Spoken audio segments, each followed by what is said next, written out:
15 years, I've been a teacher for about 15 years. Has it changed the accountability? Everything has to be, meetings after meeting, tick list of everything that we've done. If a child is at this level, why are they at that level? Why are they not at this level? What are you going to do to get them to this level? I'm talking about teaching changing over the last few years. I've only been a teacher, I think this is my 6th year, and I've never taught the same curriculum twice. And I know I've changed year groups once, but I'm always having to replan what I'm doing or change the way I'm supposed to be teaching it and listen to someone else's ideas about how I should teach it. So that's always a challenge, but because I'm so used to it, it's normal, but it really shouldn't be. So as the head teacher and working with my deputy and leadership team, we're also increasingly concerned about the teacher workload, embedding a new curriculum, 10 subjects all at once, more and more demands from external pressures. So obviously it was really important that we wanted to do right by the children, but for me as a head teacher it was important that I was fair to my teachers as well, to enable them to be equipped to be able to deliver the best maths curriculum for the children that they were teaching.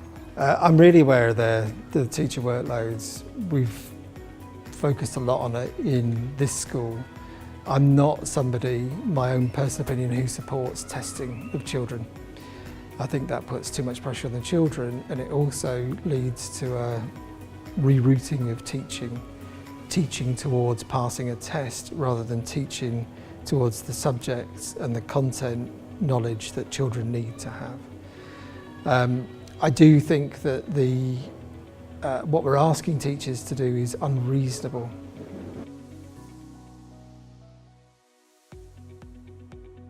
So when I heard about learning by questions, in my head I started to get all these little ticks. Well, I'm trying to work on problem solving. Hey, I'm trying to work on mastery. I'm trying to work on children's resilience. I'm trying to work on building up their confidence.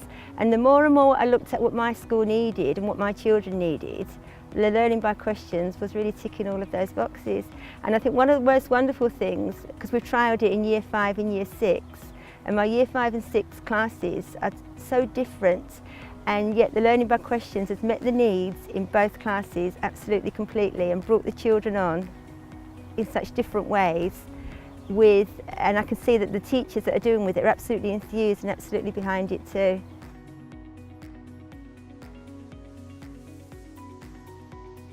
I've changed the way I've used my time in terms of marking. So all the question sets are just marked live anyway. So when I'm tackling children in class, I've not had to mark 10 books to find out that someone's gone wrong.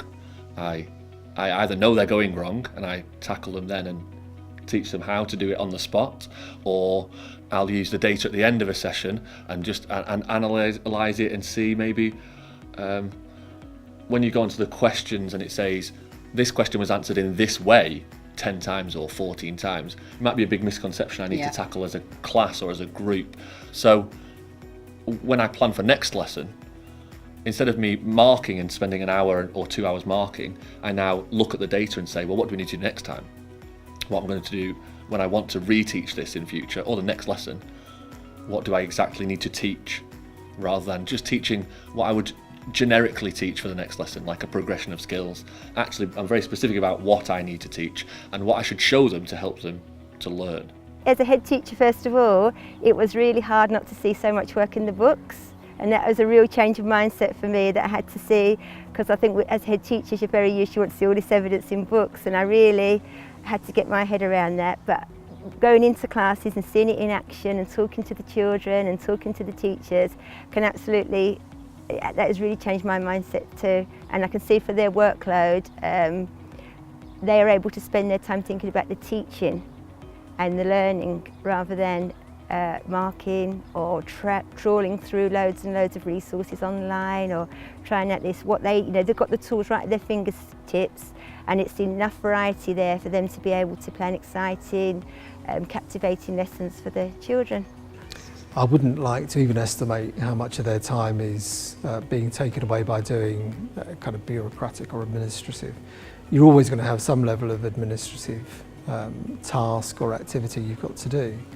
But yes, the key is having the teachers for much longer periods in the classroom, being able to look at the children or know the children well enough to understand where they're struggling and provide those children with support, but also the ones that aren't struggling, the higher achievers, not letting them get bored and making sure that they've got tasks that they can get on with that's pushing them as well.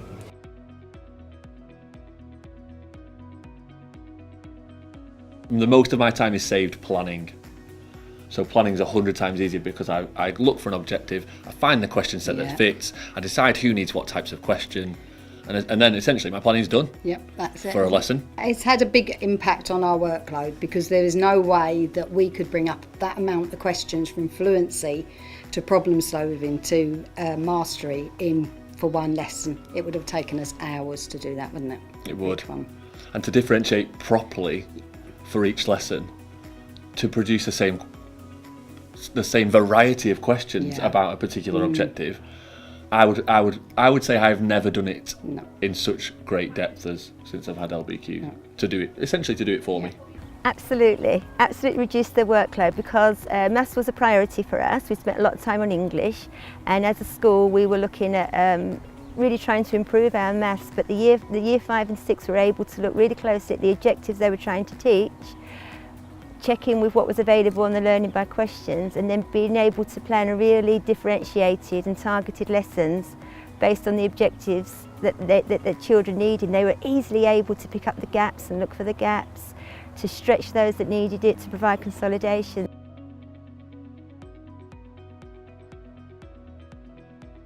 If you were to take away learning by questions tomorrow and say that we weren't able to continue it, it would have a detrimental impact on the delivery of the maths lessons in my school.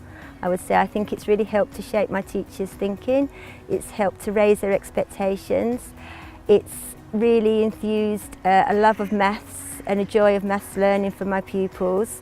So if we took away LbQ in September and we didn't have it LbQ in September, I would be devastated, really. I'm glad you said that, that's the way I was going. Yeah, I would be devastated because of the way the children are engaged in it. We get the children onto it and how it's helped us and the children. Yeah. I don't know whether I could go back with that. We're so used to using it as a teaching tool now. I think it would be hard to go back to teaching any other way. Yeah.